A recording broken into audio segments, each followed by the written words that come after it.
नमस्कार, बीर दिशा टीवी में आपका स्वागत करता हूँ। तो आइए दोस्तों, आज हम लोग जो सीतामढ़ी के सांसद जो जदयू से निर्वाचित हुए हैं, उन्होंने बयान दिया था कि यादव और मुसलमानों को मैं काम नहीं करूँगा, क्योंकि उन्होंने वोट नहीं दिए।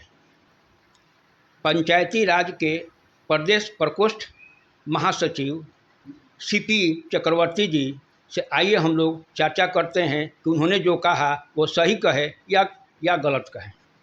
कि जो बयान दिए हैं देवेश ठाकुर जी, क्या वो सही है आपके नज़रों में या गलत? निश्चित रूप से गलत बयान है। ये संसदीय इतिहास में, भारत के संसदीय इतिहास में सबसे गलत बयान है। एक प्रतिनिधि के रूप में, एक सांसद के रूप में, एक जन सेवक के रूप में बहुत ही गलत बयान है और इसको राष्ट्रीय फलक पर इसकी जो है कड़ी से कड़ी भर्त्सना हो रही है। और जो है इस बयान के लिए उनको श्री देवेश चंद्र साकी को, जो तत्काल अभी सीतामढ़ी से उन्होंने सांसदी का चुनाव उन्होंने जीता है, सांसद बने हैं, और उन्होंने, सब लोग जान रहे हैं, उन्होंने बयान में कहा कि भाई अब मैं यादव को, मुसलमान को और कुशवाहा समाज को, ये तीनों लोगों को चाय पिलाएंगे, बैठाएंगे, मिठाई खिलाएंगे, लेकिन उनको टाई टाटा बाय बाय कर देंगे, कोई काम उनका नहीं करेंगे। अब बताइए कि आप जो है एक तरफ से दावा करते हैं कि आपका राजनीतिक जीवन 40 से 50 वर्षों का है, आप जो है विधान परिषद के सभापति के पद को सुशोभित किया है, आपका जो है राजनीतिक संसदीय विधान, संसदीय प्रावधान, इस सारा चीज़ से आप जो है रूबरू हैं, और आप जैसे व्यक्ति इस अहंकार में इस तरह का जो है गलत बयानी कर रहे हैं आप। तो इसका मतलब है कि तो तब तक समझा जाएगा कि जो व्यक्ति आपको वोट नहीं दिया है उसके आप सांसद नहीं हैं। जो व्यक्ति प्रधानमंत्री को, बहुत सा हमारे देश में लोग जो है वोटिंग नहीं किया है, तो इसका मतलब पूरे देश के प्रधानमंत्री नहीं हैं। तो इस तरह से ये एक बचकाना बयान है देवेश चंद्र ठाकुर जी का, और आज भी वो जिद में है कि मैं अपने बयान से जो है पलटूंगा नहीं, माफ़ी नहीं मांगूंगा, कायम रहूँगा। तो बताइए, यह जो है कुशवाहा समाज के लिए, यादव समाज के लिए, मुसलमान के लिए, अति पिछड़ा के लिए, बहुजन समाज के लिए, यह जो है काफ़ी जो है या ये समाज जो है काफ़ी उनसे प्रतिक्रिया में है कि आप इस बयान को वापस लें, और हम उनके इस समाज के, पिछड़ों समाज के लोगों के जो है उन्होंने काफ़ी एक तरह से अपमान किया है। जदयू के एक वरिष्ठ नेता हैं नीरज सिंह, जो उन्होंने कहा कि देवेश चंद्र ठाकुर ने जो भी बयान दिए हैं वो सही है। देखिए, वो जदयू के प्रवक्ता हैं, पहले तो उन लोगों को जो है इनके बयान को कायदे से जो है एक प्रेस वार्ता करके इनके बयान को भर्त्सना करनी चाहिए थी कि इनका बयान, देवेश चंद्र ठाकुर जी का बयान सही नहीं है, और भर्त्सना तो आपने किया नहीं, और उनके पक्ष में मजबूती से आप आकर बयान कर रहे हैं, तो आप जो है किस एंगल से जो है उनको सही साबित कर रहे हैं। इसका मतलब है कि जो मानसिकता देवेश चंद्र ठाकुर जी का है वही मानसिकता उनके पार्टी के लोगों का है, क्योंकि यह मानसिकता निश्चित तौर पर जो है एरोगेंसी साबित करता है, और जो है मनुस्मृतिक विचारधारा इसको कहा जाता है, मनुवादी विचारधारा से ओतप्रोत बयान है। आप सबके सांसद हैं और आप इस तरह के संविधान वाला बयान दे रहे हैं, तो निश्चित तौर पर जो है उनको माफ़ी मांगना चाहिए। बयान से पलट गए हैं कि मैं व्यक्तिगत उनका काम नहीं करूंगा, पार्टी लेवल पर काम करूंगा। जब तर्कस से जो तीर निकल जाता है, मुंह से बोली और जो है राइफल से गोली, एक कहावत है, परंपरा से आ रही है। आपने अपनी मंशा तो आपने साबित कर दिया है।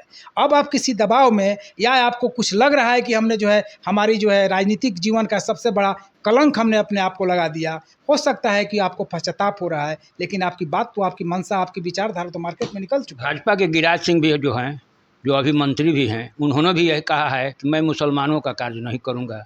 उनके देवेश चंद्र ठाकुर के बात को उन्होंने दोबारा रिपीट करके कहा। जी हाँ, मैंने सुना है, उन्होंने बोला है कि देवेश चंद्र ठाकुर जी के बयान को सभी एक समर्थन में उन्होंने एक बयान दिया है, और सेम कहा है कि मैं भी मुसलमानों का काम नहीं करूंगा। तो आप तो जानते हैं कि श्री गिरिराज सिंह के बारे में तो सब लोग जान रहा है कि वह जो है समाज में नफरत फैलाने का काम कर रहे हैं। इसी का पारितोषिक जो है भाजपा की सरकार, नरेंद्र मोदी जी उनको दे रहे हैं। उनका तो ये एजेंडा है, लोगों को पाकिस्तान भेज देंगे, जो है सारा मुसलमान पाकिस्तान चला जाए, जो है लोग जो है संसदीय प्रजातंत्र में जो विश्वास कर रहा है, सबको पाकिस्तान चला जाए। तो उनके बयान का जो है, उनका भी ये बयान, उनको भी वापस माफ़ी मांगना चाहिए। आप वरिष्ठ नेता हैं, आप केंद्र में मंत्री हैं और आप भी सांसद हैं, आपको भी सभी लोगों ने वोट दिया है, आप इस तरह से बयान दे रहे हैं तो उनको भी अब इस बयान से माफ़ी मांगना चाहिए, समाज से मांगनी।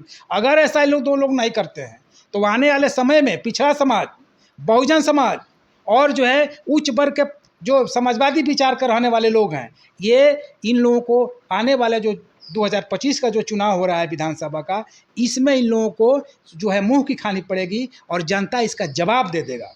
जनता, हमारी सम्मानित जनता, ये बिहार के मतदाता मालिक जो है, ये दोनों लोगों के ये गलत बयानी का जो है यहाँ पर परिणाम इन लोगों को देखने को मिलेगा। अच्छा, एक अंतिम सवाल है आपसे कि अभी जो भाजपा और यहाँ के नीतीश कुमार जो मिल कर के और प्रधानमंत्री का चुनाव किए, क्या ये पार्टी आगे चल पाएगी इनकी? देखिए, ये बहुत अच्छा सवाल आपने किया है। हम सब जानते हैं कि आज जो है बीजेपी अल्पमत में है। इसी यही कारण है कि आज नरेंद्र मोदी जी और अमित शाह जी एनडीए की सरकार का रट लगाए हुए हैं। और ये एनडीए की सरकार के दो बहुत बड़े पिलर हैं, जो बैसाखी हैं। एक श्री चंद्रबाबू नायडू जी और दूसरी तरफ जो है आदरणीय नीतीश जी। ये बैसाखी पर टिका हुआ है और ये सरकार निश्चित तौर से अल्पमत की सरकार है और अल्पकालिक सरकार है। यह सरकार बहुत दिनों तक चलने वाली नहीं है, इसका कोई राजनीतिक भविष्य नहीं है। और यहाँ पर इंडिया गठबंधन की सरकार, समान विचारधारा के लोग इंडिया गठबंधन की सरकार बनाने में मदद करेंगे। यही दो लोग, ये समाजवादी विचार के लोग हैं, नीतीश जी और चंद्रबाबू नायडू जी। और ये जानते हैं कि यह जो है जी कितना भी संवैधानिक संस्थाओं का दुरुपयोग जो है नीतीश ये आपको अमित शाह जी और श्री नरेंद्र मोदी जी करते चले आ रहे हैं। ये दो टर्म 10 साल से हम लोग देखते आ रहे हैं। इस चीज़ को भी भली भांति से दोनों जो है नेता जो है चंद्रबाबू नायडू जी और नीतीश जी समझ रहे हैं। तो ये बहुत दिनों तक जो है सरकार में लोग समर्थन करने नहीं जा रहा है, क्योंकि इनकी भी एक जिम्मेवारी है। बहुजनों का इन लोगों के पास वोट मिलता है। मुसलमान जो है वहाँ पर तो चंद्रबाबू नायडू जी 4% मुसलमानों को रिजर्वेशन दिए हैं वहाँ, और हज करने के लिए लोगों को 1 लाख रुपया वहाँ अनाउंस किया अपने मैनिफेस्टो में। तो मैं समझता हूँ कि यह हो सकता है कि आपका जो है ये 2-4 दिन में जो है एक राजनीतिक बहुत परिदृश्य बदला हुआ नजर आएगा। आपका सरकार इसी सत्र में सरकार गिरने की संभावना है। अगर नहीं भी गिर रही है तो आने वाले समय में कभी भी सरकार गिर सकती है। और ये दो पिलर जो है ये जो है इनका साथ छोड़ेंगे, ऐसी हम लोग उम्मीद कर रहे हैं। और यही मांग भी है देश की जनता को, क्योंकि भाजपा को सरकार बनाने का बहुमत नहीं मिला है। ठीक है, धन्यवाद सर।